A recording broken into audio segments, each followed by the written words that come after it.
Google vient tout juste de dévoiler Gemini 2.0 Flash, sa nouvelle intelligence artificielle révolutionnaire. Parmi ses fonctionnalités les plus impressionnantes, le partage d'écran en temps réel a littéralement fait exploser Internet, suscitant un engouement sans précédent. Dans cette vidéo, nous allons plonger ensemble dans les fonctionnalités révolutionnaires de cette intelligence artificielle. Et je vais vous présenter des cas pratiques très impressionnants, tels que l'assistance en temps réel via le partage d'écran, les tests en direct avec la webcam et bien plus encore. Comme vous allez le voir, c'est tout simplement bluffant. Installez-vous confortablement, c'est parti. Pour accéder à Gemini 2.0, il suffit de se rendre sur Google AI Studio. Je vais vous montrer toutes les étapes pas à pas. On va donc sur Google et on tape Google AI Studio. On lance la recherche et on clique sur le premier lien. On a donc là accès à Google AI Studio. Et lorsqu'on va tout à droite, on peut voir qu'on a donc là la liste des différents modèles accessibles à ce jour. Gemini 1.5, Gemini 1.5 Pro, ainsi de suite. Donc nous on va choisir Gemini 2.0 Flash. Qu'est-ce qu'on observe également? Le nombre de tokens à notre disposition, un peu plus d'1 million. Donc ça correspond à un peu plus de 700 000 mots, ce qui est vraiment très énorme. Donc vous aurez donc la possibilité de rentrer des livres entiers dans Gemini 2.0. Ça c'est incroyable. On a donc tout à gauche un ensemble d'onglets. Et dans le cadre donc de cette vidéo, on va donc faire un focus sur l'onglet Stream Real Time. Qu'est-ce qu'on peut observer? On peut observer que le modèle Gemini 2.0 est un modèle multimodal, c'est-à-dire qu'il va donc nous permettre d'interagir avec du texte, des audios ou des vidéos simultanément. Et en termes de fonctionnalités, on a donc trois fonctionnalités majeures qui sont mises là en avant. La possibilité de discuter avec Gemini en live, la possibilité donc d'utiliser notre webcam et de montrer notre environnement à Gemini, la possibilité de partager notre écran. C'est vraiment la fonctionnalité qui a mis Internet en ébullition. Je vais donc vous montrer différents tests où on pourra donc utiliser ces différentes fonctionnalités. Commençons donc par tester la première fonctionnalité, la discussion en temps réel avec Gemini. On va cliquer sur Talk to Gemini et on va lancer la conversation. Bonjour Gemini. Bonjour. How can I help you today? Est-ce que tu pourrais t'exprimer en français? Oui, je peux m'exprimer en français. Que voulez-vous que je fasse? J'aimerais que dans la suite de notre conversation, tu te comportes comme un expert en IA. Je souhaite faire une présentation à des dirigeants de PME sur l'intérêt d'intégrer donc l'IA dans leurs activités. J'aimerais que tu m'aides dans la construction d'un plan de présentation. Tu vas donc me suggérer un plan de présentation. Bien sûr, je peux vous aider avec K. En tant qu'expert en IA, je peux vous proposer un plan de présentation pour les dirigeants de PME. Souhaitez-vous que nous commencions par les avantages de l'IA pour les PME? Propose-moi un plan de présentation, s'il te plaît. D'accord. Voici un plan de présentation que je vous propose. Tout d'abord, une introduction générale sur l'IA, puis les avantages de l'IA pour les PME, les exemples d'applications concrètes, et enfin, une conclusion sur les étapes à suivre. Est-ce que cela vous convient? Imaginons que parmi ces dirigeants de PME, il y a par exemple des restaurateurs. Est-ce que tu peux me donner des exemples concrets d'applications de l'IA dans un restaurant? Bien sûr, pour un restaurant, l'IA peut être utilisée pour personnaliser les recommandations de menus, optimiser la gestion des stocks, ou encore automatiser les réservations. Voulez-vous des exemples plus détaillés? Il y a des restaurateurs qui m'ont fait part du fait qu'ils ont des difficultés avec la gestion du support client. Est-ce que tu penses que l'IA pourrait résoudre ce problème? Si oui, comment? Oui, l'IA pourrait aider à automatiser le support client grâce à des chatbots qui peuvent répondre aux questions fréquentes ou gérer les plaintes. Cela réduirait le temps d'attente pour les clients et soulagerait l'équipe du restaurant. Est-ce que vous voulez que j'entre plus dans les détails? Non, parfait. Merci beaucoup, Gemini. De rien, si vous avez d'autres questions, n'hésitez pas. On va faire un autre exemple. Tu vas donc te mettre dans la peau d'un traducteur expérimenté et tu vas m'aider à traduire mes différents propos en anglais puis en espagnol. D'accord, je peux faire cas. Je vais donc agir comme un traducteur expérimenté. Êtes-vous prêt à commencer? Oui, est-ce que tu pourrais demander très gentiment et poliment aux personnes qui nous écoutent de ne pas hésiter à s'abonner et activer la petite cloche, car ça nous motive énormément. Oui, Gerard, je vais le faire avec plaisir. En anglais, je dirais: Dear listeners, could you please consider subscribing and activating the notification bell? Your support is very motivating for us. En español. Estimados oyentes, ¿Podrían por favor considerar suscribirse y activar la campanita de notificaciones? Su apoyo nos motiva mucho. Est-ce que cette traduction vous convient? Merci beaucoup Gemini. On peut s'arrêter là. D'accord. Merci pour cette conversation intéressante. N'hésitez pas si vous avez d'autres questions. Au revoir. Au revoir.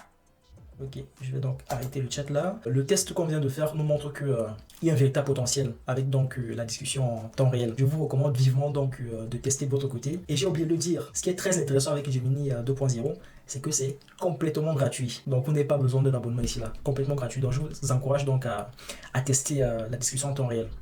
Passons à la seconde fonctionnalité, l'utilisation de la webcam. Elle est vraiment révolutionnaire comme fonctionnalité parce que sur d'autres intelligences artificielles comme ChatGPT, on n'y a pas encore accès. On va donc cliquer sur Show Gemini et on va lancer la conversation. Bonjour ChatGPT. Okay. Hello there. How can I help you today? J'aimerais que tu t'exprimes en français s'il te plaît. Bien sûr, je peux m'exprimer en français. Que puis-je faire pour vous aujourd'hui? Ok, j'aimerais que tu analyses le background et que tu me listes les différents livres que tu vois sur la bibliothèque. D'accord. En regardant la vidéo, je peux voir un mur lambrissé à gauche, des étagères avec des livres, une plante, un petit astronaute. Quels sont les livres que tu vois s'il te plaît? Est-ce que tu peux me les citer? Absolument. En regardant les livres sur l'étagère, je peux distinguer les titres suivants. Rich Dad, Poor Dad, The Intelligent Investor et Quiet. Je peux aussi voir d'autres titres sur le côté, mais ILS sont plus difficiles à lire. Vas-y, fais un effort. D'accord. Y a-t-il autre chose que je puisse faire pour vous aujourd'hui? Fais un effort pour identifier les différents livres qui sont sur la bibliothèque.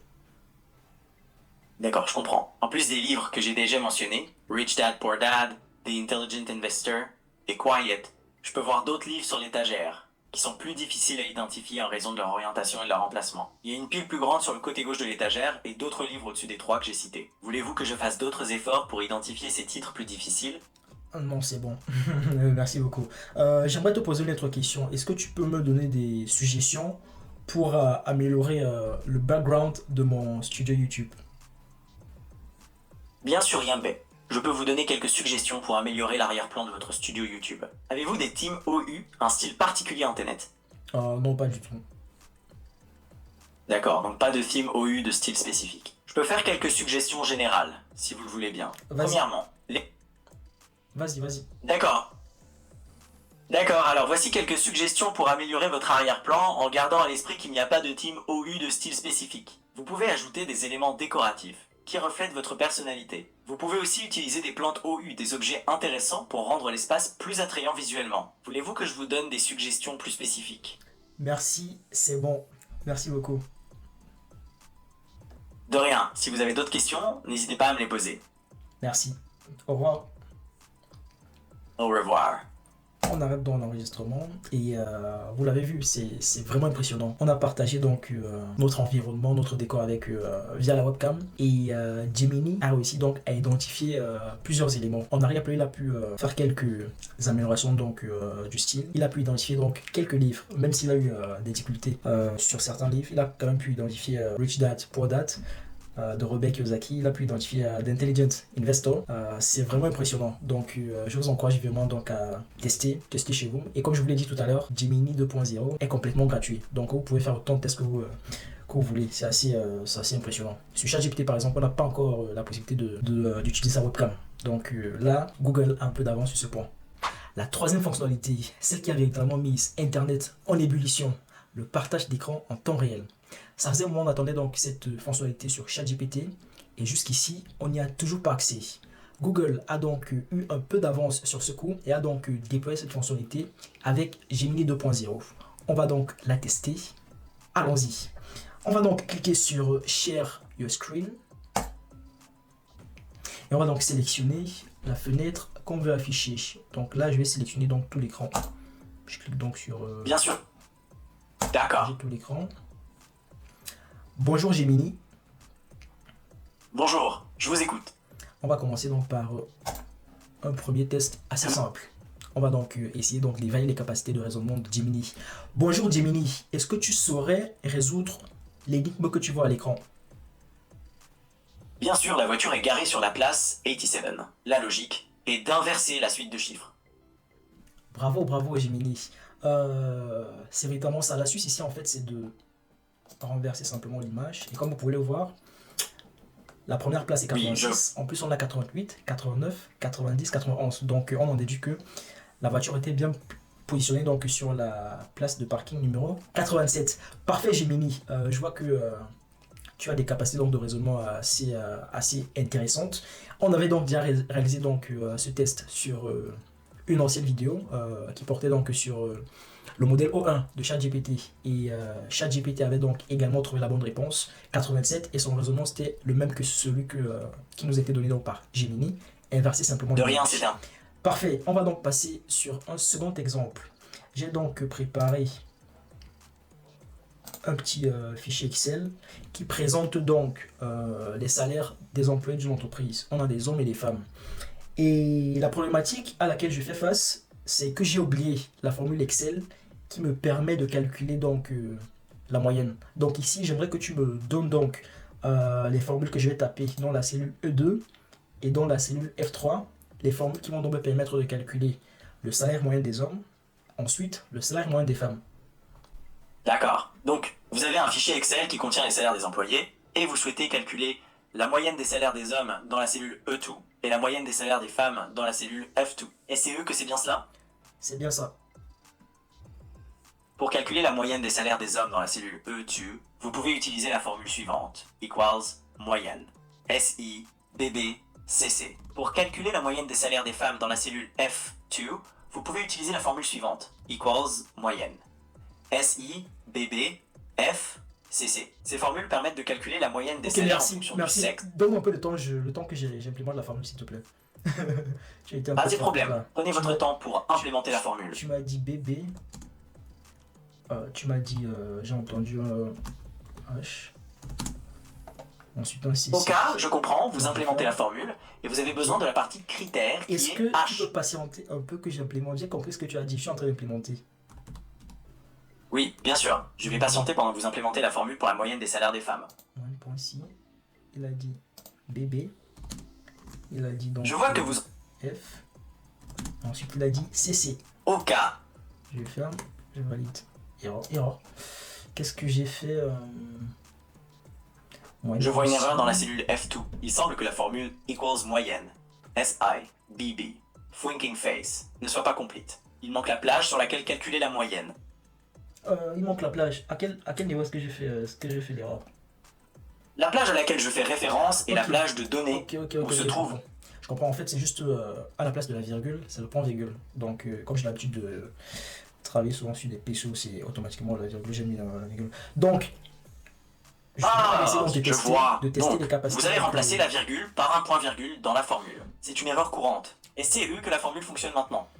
Ok, bon, je voulais le tester pour voir s'il a vu que c'était plutôt la virgule à la place du point virgule. Bon, il a écouté ce que j'ai dit, du coup il m'a balancé ça. Ok, bon, je vais mettre le point virgule. Ah, je vois que vous avez corrigé la formule et que vous avez bien mis le point virgule. C'est parfait. La formule devrait fonctionner maintenant. Ok, parfait, donc là c'est bon. Est-ce que tu vois les valeurs que j'ai obtenues? Oui, je vois que vous avez calculé la moyenne des salaires des hommes, qui est de 2600, et la moyenne des salaires des femmes, qui est de 2570. Ok, parfait. Parfait. On va passer donc à un troisième exemple. Maintenant, on va évaluer donc les capacités de débugage de Gemini. Donc, on va l'utiliser donc comme un assistant programmeur. On va se rendre donc sur ChatGPT. Sur ChatGPT, qu'est-ce que j'ai fait? J'ai donc généré le code qui me permet donc de représenter graphiquement la fonction sinus. Je l'ai fait sur ChatGPT Canvas. Il y a la possibilité donc d'exécuter le code et j'ai donc obtenu ce graphique, représentation de la fonction sinus. Ensuite, j'ai demandé à ChatGPT d'introduire volontairement une erreur dans le code.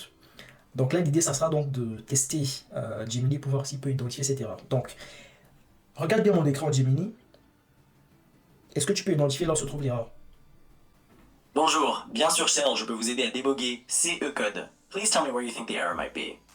Je n'ai aucune idée de là où l'erreur pourrait se trouver. Et c'est pour ça que je sollicite ton aide, que tu me dises là où l'erreur s'est glissée. I see you don't know where the error is. I can try to help. Okay, According to the error... Vas-y, merci. Et s'il te plaît, exprime-toi en français. Okay, I will analyze the code and explain the error in French. In line 6, it says y equals np.simx. The error in the console below says module numpy has no attribute sim. This means that the numpy library does not have a function called sim. Ok. Et du coup, comment je corrige ça? Vas-y, dis-moi. Il n'existe pas de fonction sim qui s'écrit S-I-N-N dans la bibliothèque NP, NumPy. Qu'est-ce que je peux faire donc pour corriger ça? J'ai envie de représenter graphiquement la fonction sinus. Vas-y, aide-moi s'il te plaît. Bien sûr, remplace np sim x par np dot sin x pour calculer la fonction sinus. Et comment écrire sin? Est-ce que tu peux épeler? Bien sûr, sin s'écrit F-I-N. Ok, parfait. Donc, il a réussi à identifier que le problème donc avec ce code, c'est l'orthographe de sin, la fonction sinus. Ce n'est pas sin avec deux n, mais c'est un seul n. Donc, on va supprimer le second n. Est-ce que tu penses que c'est la seule erreur ou tu en vois d'autres? Il y a un seul changement à faire pour corriger le code. Remplace np.sim.x par np.sin.x. Ok, donc je vais exécuter. On va voir si ça marche. Parfait. Donc Excellent. là, maintenant, on a bien notre représentation graphique. Donc, conclusion, Gemini a réussi à identifier l'erreur qui avait été glissée par ChatGPT. Donc, ChatGPT n'a pas réussi à mettre un petit pont, comme on le dit dans le jargon footballistique, un petit pont à Gemini. Vous avez donc vu au travers de ces trois exemples que Gemini est un véritable atout. Il peut vraiment être un très bon collaborateur pour vous aider donc dans vos différentes tâches. Vous êtes un développeur qui travaille sur du code. Il peut vous aider à aller plus vite, à débugger lorsqu'il y a des problèmes. Vous travaillez sur Microsoft Excel, vous avez oublié la fonction utilisée. Vous n'avez pas besoin de perdre du temps sur Google ou solliciter simplement l'aide de Gemini.